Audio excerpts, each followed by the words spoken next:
கூடவேறும் ஓ இயேசுவே, நீர் இல்லாமல் நான் வாழ முடியாது. என் பக்கத்திலேரும் ஓ இயேசுவே, நீர் இல்லாமல் நான் வாழ முடியாது. இருளான வாழ்க்கையிலே வெளிச்சமானிரே, உயிரற்ற வாழ்க்கையிலே ஜீவனானிரே. என் வெளிச்சமும் நீரே, என் ஜீவனும் நீரே, எனக்கெல்லாமே நீங்கதானப்பா.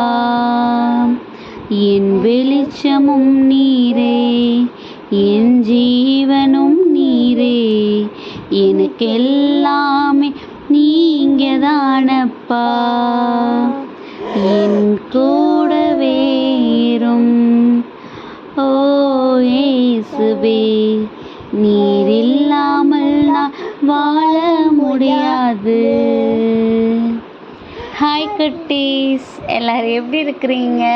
நல்லா இருக்கீங்களா? ஹாப்பியாக இருக்கீங்களா குட்டீஸ்? இன்றைக்கி நீங்கள் ஏதோ ஒன்று யோசிச்சுக்கிட்டே இந்த பாட்டை பாடிட்டீங்களா? இல்லை நீங்கள் உண்மையிலேயே இந்த பாட்டை ஏசப்பாக்காக தான் பாடணும்னு நினச்சி பாடினீங்களா குட்டீஸ்? ஏன்னா எப்பயுமே நம்ம கூட இருக்கணும், நம்மளை பாதுகாப்பாக வச்சுக்கிடணும், நம்மளை அதுக்கு ஏற்ற மாதிரி வழி நடத்தணும்னு ஏசப்பா தான் ஆசைப்படுவாங்க. ஆனால் இன்றைக்கி நீங்களும் நானும் கூடவே இரும் பாடுறோமே குட்டீஸ். அப்போது நமக்கும் ஏசப்பாவுடைய பிளெஸ்ஸிங்ஸ் எவ்வளோ தூரம் இருக்குது நம்ம மேலேங்கிறது நமக்கு அந்த உண்மை புரிஞ்சிருச்சு தானே குட்டீஸ்? ஏன்னா அவர் நம்ம கூட இருக்க போய் தான் நம்ம இப்போயும் ஹாப்பியாக இருக்கிறோம். இப்போயும் நம்ம அடுத்த கட்டம் நம்ம என்னவானாலும் கூட ஏசப்பா பார்த்துக்குவார்ல அப்படிங்கிற முழு தைரியத்தோடு இருக்கிறோன்னா நமக்கு அந்த உண்மை புரிஞ்சிருச்சு, ஏசப்பா நம்ம கூட தான் இருக்கிறாங்க அப்படின்னு. உண்மையிலேயே குட்டீஸ், இப்போது இன்றைக்கி ஒரு வசனம், இந்த வசனம் என்னை ரொம்பவே டிஸ்டர்ப் பண்ணிருச்சு. ரொம்பவே அவர் நம்ம மேலே எவ்வளவு அன்பு வச்சுருக்காருங்கிறது அந்த வசனம் எனக்கு புரிய வச்சிருச்சு குட்டீஸ். சகரியா 2:8 படியாக பார்த்தீங்கன்னா, உங்களை தொடுகிறவன் அவருடைய கண்மணியை தொடுகிறான் அப்படிங்கிற வசனம் தான் அது. சகரியா 2:8 படியா உங்களை தொடுகிறவன் அவருடைய கண்மணியை தொடுகிறான். எவ்வளோ ஒரு நம்ம மேலே அவர் எவ்வளோ அன்பு வச்சுருக்காருங்கிறது இந்த ஒரு வசனம் சொல்லிடும் குட்டீஸ். ஏன்னா நம்மளுடைய உடம்புலையே நமக்கு ரொம்ப முக்கியமான ஒரு விஷயம் என்ன அப்படின்னா நம்மளுடைய கண்கள் தான். அந்த கண்கள் தான் நம்மளுடைய உடலுக்கே ஒளி கொடுக்குதுன்னு சொல்லலாம். இல்லைன்னா நம்மளுடைய லைஃப்பில் நம்ம என்ன பார்க்குறோம், என்ன செய்கிறோங்கிறது நமக்கு தெரியாமல் இருக்கும், அப்படி தானே?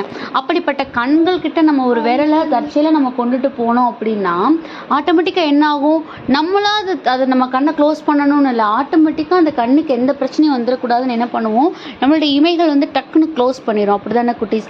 ஆனால் இந்த நாளில் இந்த வசனம் பாருங்களேன், ஏசப்பா அவருடைய கண்ணின் மணிக்குள்ளே நம்மளை வச்சு பாதுகாக்கிறாராம். அப்போது நம்மளை யாராவது நம்மளை கீழே வீழ்த்தணும், நம்மளை நோகடிக்கணும் அப்படிங்கிற நோக்கத்தோடு தொட்டாங்க அப்படின்னா தொட முடியுமா? கண்டிப்பாக முடியவே முடியாது. ஏன்னா அவர் அதற்கு முன்னாடி அவங்க நம்மளை தொடரும்னு நினைக்கிறதுக்கு முன்னாடியே நம்மளை பாதுகாப்பாக சேஃபாக வச்சுருவார் குட்டீஸ். அப்போது ஏன் எனக்கு இந்த பிரச்சனை வருதுன்னு நீங்கள் கேட்குறீங்க தானே? அதுக்கு நம்ம அவருடைய கண்மணியாக இருக்கிறதுக்கு, அவருக்குள்ளே நம்மளை அடக்கி வச்சுக்கிறதுக்கு நம்ம தயாராக இருக்கணும். இல்லை நான் எனக்கு தெரிஞ்ச மாதிரி நான் இருந்துக்குவேன்னு இந்த உலகத்தை நம்ம கையில் எடுத்தோம் அப்படின்னா கடைசி நம்ம ஏதோ ஒரு சூழ்நிலையில் சோர்வில் இருக்கும்போது எனக்கு ஏசப்பா பதில் தரலன்னு அவர் மேலே பழிய போடாமல், ஏசப்பா இந்த உலகம் பெருசு தான், ஆனால் எனக்குரிய சிந்தனை ஃபுல்லாக நீங்கள் பார்த்துக்குவீங்க, நீங்கள் வழி நடத்துவீங்க, நீங்கள் என்னை கூட்டிகிட்டு போவீங்க, எல்லா இடங்கள்லையும் நீங்கள் என்னை பாதுகாப்பாக வச்சுக்குவீங்கன்னு நம்ம அவர்கிட்ட ஃபுல்லாக சரண்டர் ஆகிட்டோன்னு வச்சுக்கோங்களேன். அவர் எப்படிலாம் நம்மளை பாதுகாக்கணுமோ அப்படிலாம் நம்மளை பாதுகாத்து நம்மளை ஒரு நிறைவான ஒரு பாதுகாப்பான சூழ்நிலையில் நம்மளை ஒரு நாளையும் நம்மளை சந்திக்க வைப்பார் குட்டீஸ். ஸோ இந்த நாளில் இந்த வசனத்தை நமக்குரியதாக்கிக்குவோம். அவர் நம்மளோடு இருக்கும்போது நம்மளை யாராலும் தொட முடியாது. அவர் அதற்கு முன்னாடியே நமக்கு பாதுகாப்பு கொடுப்பாரு.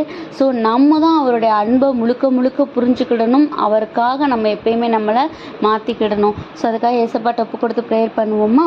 அன்பான ஆண்டவரே, இந்த நேரத்திற்காக நன்றியப்பா. தகப்பனே, நீ எதுக்கும் கவலைப்படாமல் நீ என்கிட்ட வந்துடு, நான் உன்னை பார்த்துக்குவேன்னு வசனம் கொடுத்துருக்குறீங்க. கண்டிப்பாக எங்களுடைய இருதயத்தை உமது கரங்களில் ஒப்பு கொடுக்கிறோம். உம்முடைய சித்தத்தின்படியாக நீங்கள் எங்களை வழி நடத்துங்க. ஆமென்.